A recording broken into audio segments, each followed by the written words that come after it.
Hey my sweet friends, I'm Gwen. Welcome back. Thanks so much for stopping by. Today I'm going to share with you 3 beautiful budget-friendly wood DIYs that are so easy to make. They are from the Dollar Tree and thrifted. I can't wait to share them with you. Let's get started. For this DIY, we're going to be using this wood round from my stash. We're going to give it 2 coats of Apple Barrel Snow White. Once it's dry, I'm going to add a layer of Mod Podge and put it aside and let it dry.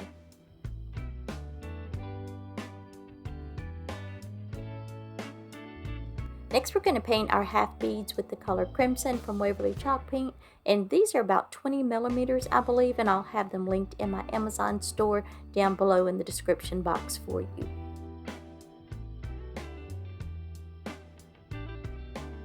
We're going to decoupage the napkin onto the wood round, and I've already removed the other 2 plies. This was a 3-ply napkin. It's very important to remove all plies before you attach them to your surface, and I'm just figuring out my placement. I'm going to leave that bottom edge of the wood round bare because I'm going to fill it in later with something else, and you'll see in just a moment.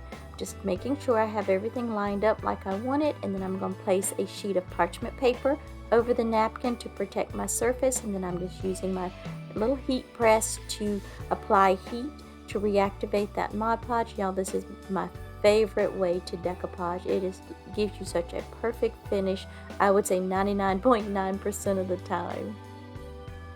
By the way, this napkin is from Napkin World. You just go to eBay, type in Napkin World, and you will find the most beautiful selection of napkins. Totally not sponsored, but the lady there, she provides the best service, and she has, like I said, the most beautiful napkins. Anyway, once I'm finished attaching the napkin, I'm just going to use my nail file and go around and remove any of that excess napkin, and then I'm going to take it outside and give it a good coat of spray Mod Podge and set that aside and let it completely dry. I'm going to use Aleene's Clear Gel Tacky Glue to attach the beads. You can use whatever glue you have on hand or prefer. I have a lot of different glues on hand, so I'm trying to work my way through some of them. Now, a couple of things I do like about this glue. One, it dries clear, and you can use a baby wipe to wipe away any excess, and I'm heavy-handed, as y'all know, with just about everything, so that's a plus. And 2, it takes this a couple of minutes to set up, so it will allow you to make any adjustments that might be needed.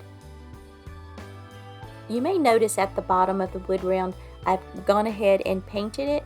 I tried to match it as closely to the napkin as I could because I went back and forth. I didn't know if I would have enough room to apply some faux snow after I put the beads, so I said, well, I'll go ahead and paint it. And if you're curious about the colors that I used, I mixed together Apple Barrel's Lavender Sachet, Snow White, and just a tiny bit of Folk Arts Bluebell until I got as close as I could to the napkin. I think I got pretty close, but after I applied the beads, I do go back later and add some faux snow, and I'll show you how to do that in just a moment.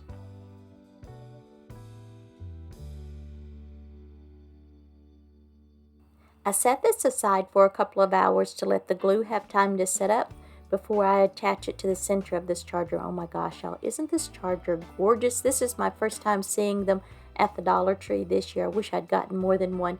But anyway, I'm going to use a combination of Titebond's Quick and Thick and hot glue to attach the wood round.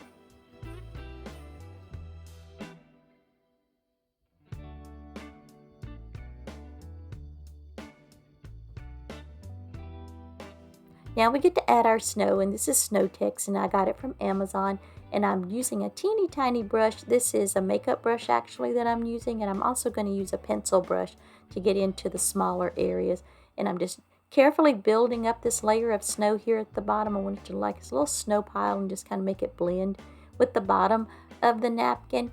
And I did go over some of the other areas on the napkin that looks like it's covered in snow, some of the trees, the little light posts there, and the roofs of the houses, just a little bit here or there, just taking my time just to give it a little added dimension and just kind of make it pop. And I love how it looks. This is definitely optional. You don't have to do this, totally skip it, but I thought it'd just give it that extra little something, and I actually had so much fun doing this. Now my camera died at the end of doing this, so you won't see me doing it, but I did while the snow was still wet. I took some fine white glitter and just lightly sprinkled it over the areas that I covered with the Snow Tex. I waffled back and forth if I should add some greenery and a bow to this, and I really am glad that I did not. I really just love the simple rustic elegance of this piece. If you prefer to add more, and which y'all know if you watch any of my videos, sometimes I'm more when I DIY, but this, I'm glad that I restrained myself and listened to the honey, that this was just perfect just as it is. But I'd like to know what you think. Should I have kept it like it is, or should I have added some greenery and a bow? Today's video is part of the What Would You Make collaboration, where you use wood in some part of your DIYs. And our host is Brenda from Rustic and Lace DIY, Christine at Divine Design, and our guest host is Alicia at Lavender and Lace. And I'll have their channels along with the playlist listed down in the description box.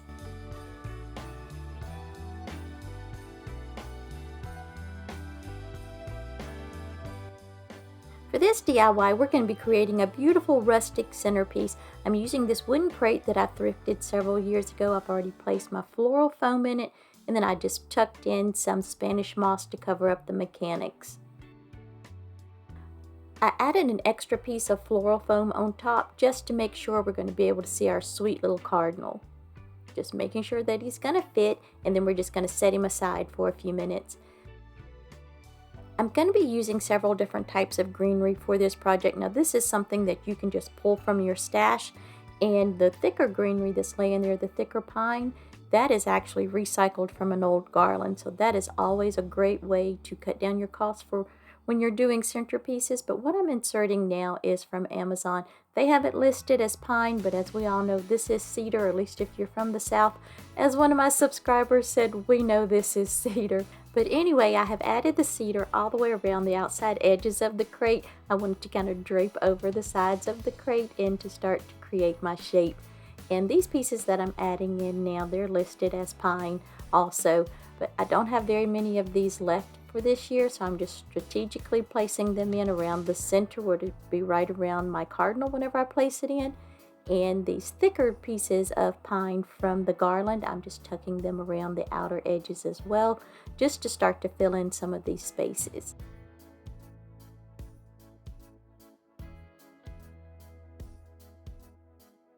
I've added the little cardinal back in just so I can see where my empty spaces are, and I can just start popping in more greenery right around him. Now these little small pieces I'm adding in, these are actually from the Dollar Tree. If I forgot to mention, the cardinal is from Hobby Lobby. I got it last year for 50% off during the holidays, and I love to use cardinals in rustic pieces like this during the holidays. To me, they're just a timeless classic. Now I'm going to add in some pine cones to start filling in some more of these empty spaces. Some of them I already had on hand, some of them are actually from my yard. I popped them in my oven on 200 degrees, keep an eye on them for safety, dried them out, used some faux snow on them, added my own pick. A perfect filler for an arrangement like this.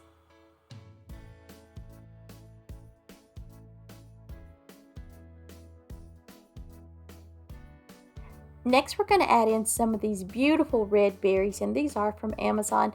They included these last year with some greenery that I purchased from Amazon. If they still have them available, I'll link them in my Amazon store, and the link will be down in the description box. But I'm just popping them in throughout the arrangement, just here there to add some color. Now if you have different color berries, you can add as many or as few as you want, whatever color. I'm trying to keep this very minimal and just very basic, at least for me, because I really just want this to be a rustic, simple piece. I'm also going to add in some of these white eucalyptus, and this is old. It's from Dollar Tree. I think I mentioned earlier I was digging in my shed and I found these with one of my old garlands and was so happy because I just cannot find them this year at my local Dollar Tree. By the way, I did add in a little bit of Spanish moss for the cardinal to sit on, and I also tucked in a few pieces here or there just to cover up any of the floral foam that might have been showing.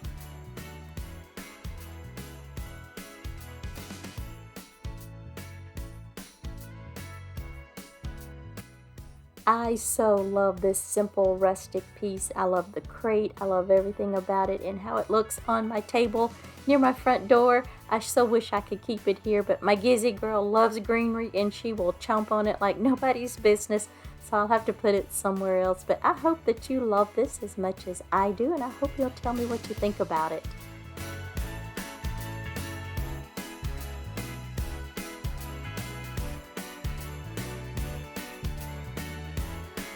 On my last trip to the Dollar Tree, I found this little sign, and it was looking a little sad and needs some TLC.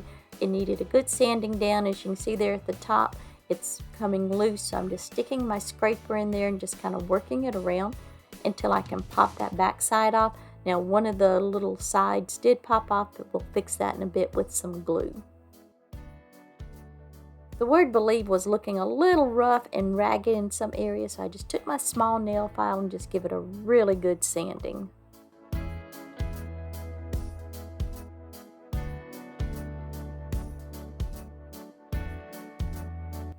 Now, I know plaid is all the rage this year, but it just wasn't working for this little project, so I peeled away as much of it as I could, and then what was left, I spritzed it with some water, covered it with some wet paper towels, let it sit for just a few minutes, then come back with my scraper and just scraped away the rest, and whatever residue was left over, I just used my sanding block and just gave it a good sand down.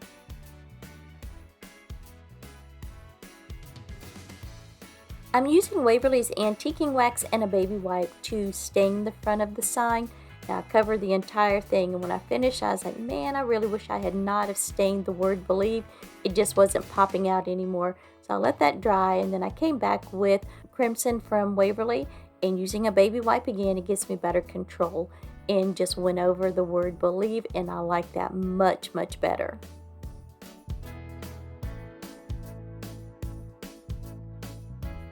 I want to take a moment and say welcome to everybody. If you're new here or from the playlist, welcome. So happy to have you here. To my returning subscribers, as always, thank you so much from the bottom of my heart. I truly appreciate you. If you're not subscribed, I hope you'll take a moment and hit that subscribe button and leave me a comment down below and let me know where you're from. I'm from North Carolina, up near the Virginia border.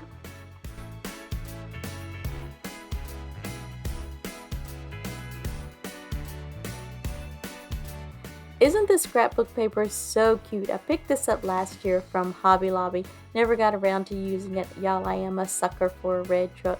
Absolutely love this. And we're going to be decoupaging it onto the back of the sign. I'm putting down a fairly thick layer of Mod Podge. Going to get that spread out, and then we'll attach the scrapbook paper to the sign.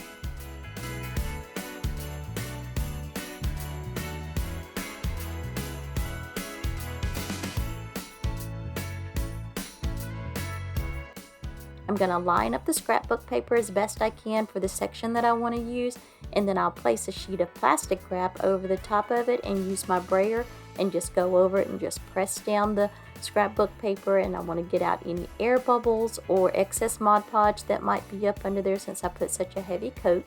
And then I'll just keep going over it until I'm satisfied that it's attached. I'm going to set it aside and let it dry, and then I'll use my finger sander to remove the excess paper.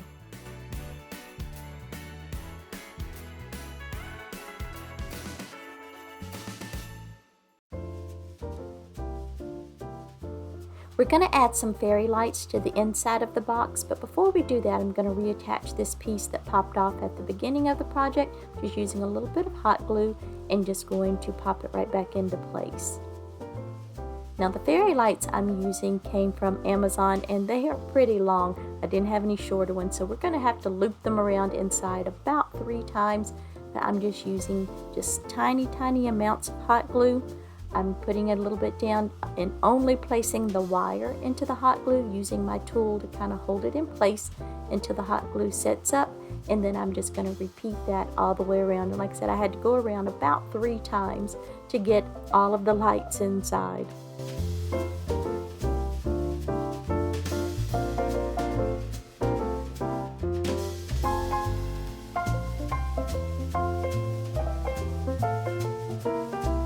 To reattach the back side of the sign, I'm going to use a combination of Tight Bonds Quick and Thick, that's what's in the little bottle, just easier for me to handle, and a combination of hot glue for immediate hold. I'm going to line it up as best I can, and once I get it in place, I'm just going to press it down and just kind of hold it in place until that hot glue has time to set up. Off camera, I did hot glue the little battery pack to the back side of the sign once the glue had time to set up. I'm really happy with this little simple makeover. It was so easy to do. It got the honey stamp of approval. He loves simple rustic pieces. If you find something like this, it looks a little rough at the Dollar Tree, go ahead and snag it up. Or when you're thrifting, it takes very little time and very little money to make it over into something absolutely adorable. Again, thank you so much for stopping by today. I truly appreciate you taking the time out of your busy day to watch my video. If you're looking for more DIY inspiration, I've got a great video right here on the screen, and I will see you soon.